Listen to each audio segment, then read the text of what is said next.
Hello দর্শক, আসসালামু আলাইকুম। কেমন আছেন সবাই? আশা করছি সবাই অনেক ভালো আছেন। আমিও আল্লাহর রহমতে অনেক ভালো আছি। আজ আবারও হাজির হয়ে গেলাম ভীষণ মজার নাস্তার রেসিপি নিয়ে। আজকে আমি আপনাদের ছানা করার ঝামেলা ছাড়াই পাউরুটির রসমালাই তৈরি করে দেখাবো। পাউরুটি দিয়ে তৈরি করা হলেও এই রসমালাইটা ছানার রসমালাই থেকে কোনো অংশেই কম নয়। তুলতুলে এই রসমালাই খেতে অসম্ভব মজার হয়। একবার তৈরি করে খেলেই বুঝতে পারবেন এটা ঠিক কতটা মজার। আশা করছি আমার আজকের এই রেসিপিটি আপনাদের কাছে অনেক ভালো লাগবে। তো চলুন রেসিপিটি দেখে নিচ্ছি। প্রথমে চুলা একটি পাত্র বসিয়ে প্রায় 1 লিটার পরিমাণ খাঁটি গরুর দুধ দিয়ে দিচ্ছি। এখন চুলার আঁচ মিডিয়ামে রেখে দুধটাকে ভালো করে জাল করে ঘন করে নেব। অর্থাৎ 4 কাপ পরিমাণ দুধকে জাল করে 3 কাপ করে নেব। মিডিয়াম আঁচে দুধটাকে জাল করে ভালো করে বলক তুলে নেব। দুধটাতে বলক চলে আসলে আমি এর মধ্যে দিয়ে দেব 1/2 কাপ পরিমাণ চিনি। এখানে চিনিটা আপনারা স্বাদ অনুযায়ী দিয়ে দিবেন। এখন ভালো করে নেড়ে চেড়ে চিনিটাকে ভালো করে মিশিয়ে নেব। একটা এলাচের মুখ ফাটিয়ে এর মধ্যে দিয়ে দিচ্ছি। খুব ভালো করে নেড়ে চেড়ে একটু সময় নিয়ে দুধটাকে জাল করে মোটামুটি ঘন করে নিতে হবে। মোটামুটি ঘন করে নেব। এভাবে অনবরত নেড়ে চেড়ে নিতে হবে, না হয় তলানিতে লেগে যাবে।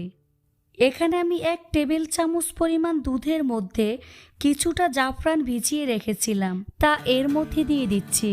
এখানে আমি জাফরানটা কালারের জন্য ব্যবহার করেছি। এতে করে মালাইয়ের মধ্যে খুবই সুন্দর একটি কালার আসে।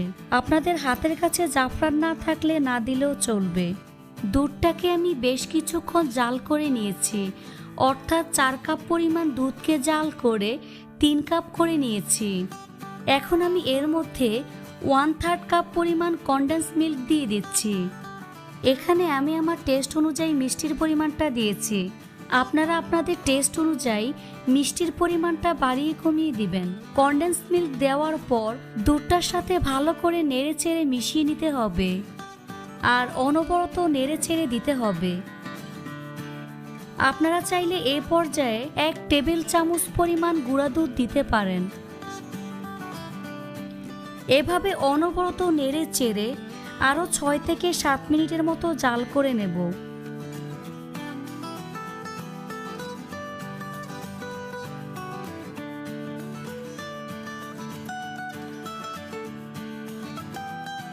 রসমালাইয়ের মালাইটা আমার রেডি হয়ে গিয়েছে। এখন চুলা বন্ধ করে দুধটাকে মোটামুটি ঠান্ডা করে নেব।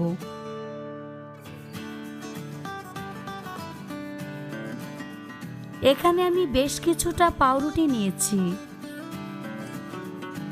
এখন এরকম একটি কুকি কাটার দিয়ে পাউরুটিগুলোকে কেটে নিচ্ছি। আপনাদের হাতের কাছে কুকি কাটার না থাকলে কৌটার মুখ দিয়ে কেটে নেবেন।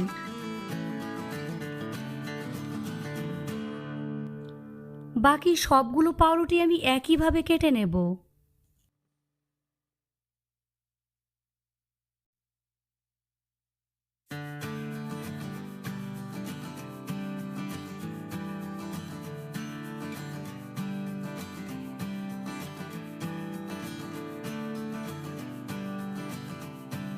এভাবে সবগুলো পাউরুটি কেটে নিয়েছি। আমি যে মালাইটা তৈরি করে নিয়েছিলাম তা এরকম একটি বাটিতে ঢেলে দিচ্ছি। দুধটা মোটামুটি ঠান্ডা হয়ে গিয়েছে। একটা আঙুল চুবিয়ে রাখা যায় ঠিক সেই রকম সহনীয় তাপমাত্রা হতে হবে। যে পাউরুটিগুলো কেটে নিয়েছিলাম তা এর মধ্যে দিয়ে দিচ্ছি। অতিরিক্ত গরম দুধে পাউরুটি দেওয়া যাবে না, তাহলে পাউরুটিগুলো গলে যাবে। খুবই সাবধানে পাউরুটি মালাইয়ের সাথে মিশিয়ে নেবেন। এখন পাউরুটির উপরে মালাই দিয়ে দিচ্ছি।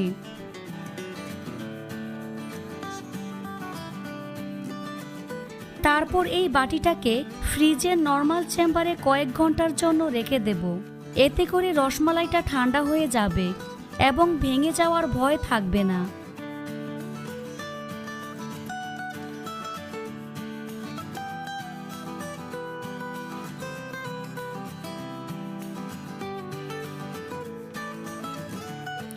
কয়েক ঘন্টা ফ্রিজের নর্মাল চেম্বারে রাখায় দেখুন রসমালাইগুলো রস টেনে নিয়েছে এবং অনেকটা ফুলে গিয়েছে।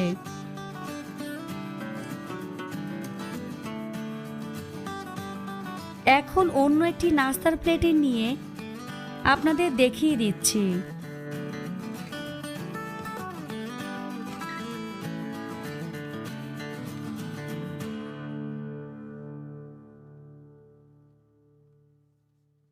উপরে মালাই দিয়ে দিচ্ছি।